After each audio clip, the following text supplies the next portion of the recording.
গত 17 নভেম্বর সাব্রুমের বাগমারাতে নৃশংসভাবে খুন হওয়া সুন্দরম ত্রিপুরার পিতা চন্দ্রমোহন ত্রিপুরার অভিযোগ মূলে মনু থানার তদন্তকারী পুলিশ এসআই বীরজিৎ দাস বাগমারা গ্রামের হরিদাস চৌধুরী পাড়া থেকে সুনীল ত্রিপুরা নামে এক যুবককে আটক করে মনু থানায় নিয়ে আসে। সেই সম্পর্কে মৃতার কাকা শ্বশুর সুনীল তাকে খুন করেছে বলে পুলিশের কাছে স্বীকারোক্তি দেয়। ঘটনায় স্বজনহারা সুন্দরমের পরিবারের পক্ষ থেকে জোরালো দাবি ওঠে যেন অভিযুক্তের দৃষ্টান্তমূলক শাস্তি হয়।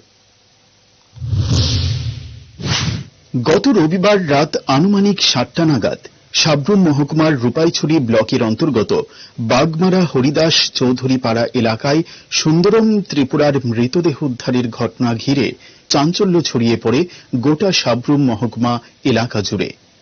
গত 4 বছর পূর্বে সুন্দরম ত্রিপুরার সাথে বৈবাহিক বন্ধনে আবদ্ধ হয় হরিদাস চৌধুরী পাড়া এলাকার তপন জয় ত্রিপুরা। বর্তমানে তাদের রয়েছে 2 বছরের একটি ফুটফুটে শিশু সন্তান। রবিবার সুন্দরম ত্রিপুরা পাহাড় থেকে লাকড়ি সংগ্রহ করার জন্য বের হয়, কিন্তু বিকেল গড়িয়ে সন্ধ্যা হয়ে গেলেও বাড়ি ফিরে আসেনি।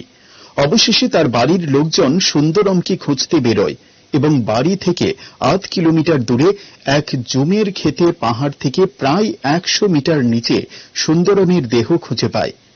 জানা যায় তখন তার শরীরের বিভিন্ন জায়গায় ছিল রক্তের দাগ। গোটা বিষয় সম্পর্কে এলাকাবাসীর কাছ থেকে খবর পায় সুন্দরম ত্রিপুরার বাবার বাড়ির লোকজন। সুন্দরম ত্রিপুরার বাবার বাড়ি দক্ষিণ জেলার জোলাইবাড়ি এলাকার দেবদারুতে।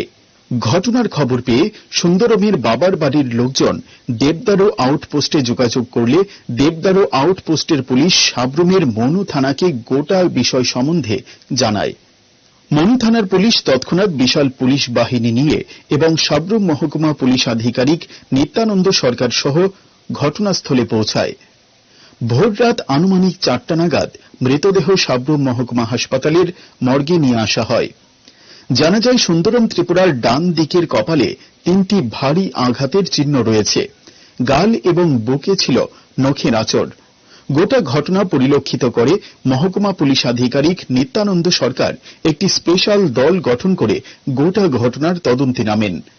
এলাকাবাসীর মধ্যে চাপা গুঞ্জন কাকা শ্বশুরের সাথে ছিল সুন্দরমের অবৈধ সম্পর্ক এবং সে 2 মাসের গর্ভবতী বলেও জানা যায়। পুলিশ ঘটনাস্থল থেকে সমস্ত ধরনের প্রমাণ সংগ্রহ করে এবং মৃতদেহের ময়না তদন্ত ও গর্ভে থাকা শিশুর ডিএনএ টেস্ট করাবে বলে জানা যায়। সোমবার রাতে সুন্দরমের স্বামীকে জিজ্ঞাসাবাদে উঠে আসে নিহত মহিলার কাকা শ্বশুর সুনীল ত্রিপুরার নাম, যার সাথে অবৈধ সম্পর্ক ঘিরে মাস খানেক আগে এলাকায় বসেছিল সালিশি সভা। সালিশি সভার পরে সুন্দরমের স্বামী অভিযুক্ত সুনীল ত্রিপুরার বাড়িতে হামলা চালায়। ফলে ভীত সন্ত্রস্ত সুনীল ত্রিপুরা বাড়ি ছেড়ে পালিয়ে যায় সেই সময়। এরই মধ্যে সুন্দরমকে তার বাবার বাড়ির লোকজন দেবদারু নিয়ে রাখে সপ্তাহ 2 স্বামী সহ। এর মধ্যেই নিজ বাড়ি ফিরে আসে পালিয়ে যাওয়া সুনীল। গত বৃহস্পতিবার নিহত সুন্দরম তার স্বামীকে নিয়ে বাড়ি ফিরে আসে। এরপর রবিবার দুপুরে লাকড়ি আনতে গিয়ে আর ঘরে ফিরে আসা হয়নি সুন্দরমের। ঘটনার পরই পলাতক কাকা শ্বশুর সুনীল ত্রিপুরা। দীর্ঘ খোঁজাখুঁজির পর গভীর রাতে সুনীল ত্রিপুরাকে আটক করে শিলাছড়ি থানার পুলিশ এবং রাতেই তাকে নিয়ে আসা হয় সাব্রুম মহকুমা মনু থানাতে। মহকুমা পুলিশ আধিকারিক নিত্যানন্দ সরকারের জোর জিজ্ঞাসাবাদের ফলে সুনীল স্বীকার করে সুন্দরমকে সে নিজের হাতে খুন করে। পুলিশ ঘটনাস্থল থেকে উদ্ধার করে খুনির জুতো সহ আরো একাধিক প্রমাণ। ঘটনায় স্বজনহারা সুন্দরমের পরিবারের পক্ষে জোরালো দাবি ওঠে যেন অভিযুক্তের দৃষ্টান্তমূলক শাস্তি হয়।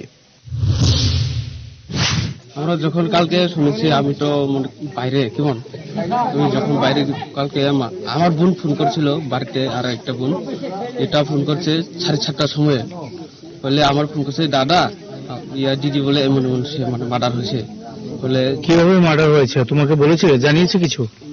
জানিয়েছে বলতে আমার বোন যা কইছে আমি এটা কইতাছি, আমার বোন যা কইছে এটা বলে হাত কাটা লেছে, গলা কাটতে লেছে, পেটের কাটতে লেছে এমন কয়। বলে তারপরে ওইটা আমি এই সময় ভাবতে ভাবতে আরো আধা ঘন্টা পরে ফোন করছে আমার বোন। তারপর ফোন করছে, তারপরে ফাঁসি হই বলে নিজে নিজে। এই বিষয়গুলি তোমরা শুনতে পেয়েছো? হ্যাঁ। তো তোমরা কখন বোনকে দেখতে এসেছো? কখন? আজকে 10টা-11টা আইছে। এসে কি দেখতে পেয়েছো? এসে কোনো দেখিনি। লাশ তোমরা দেখতে পাওনি? না। লাশ কোথায়? লাশ এখন সাবরুম হাসপাতালের মর্গে আছে। তো ঘটনাস্থলে পুলিশ এসেছে? হ্যাঁ। তোমাদের এখন দাবি কি? আমরা দাবি চাই এখন যারা মার্ডার করছে তারে direct finish. Bureau report, headlines Tripura national.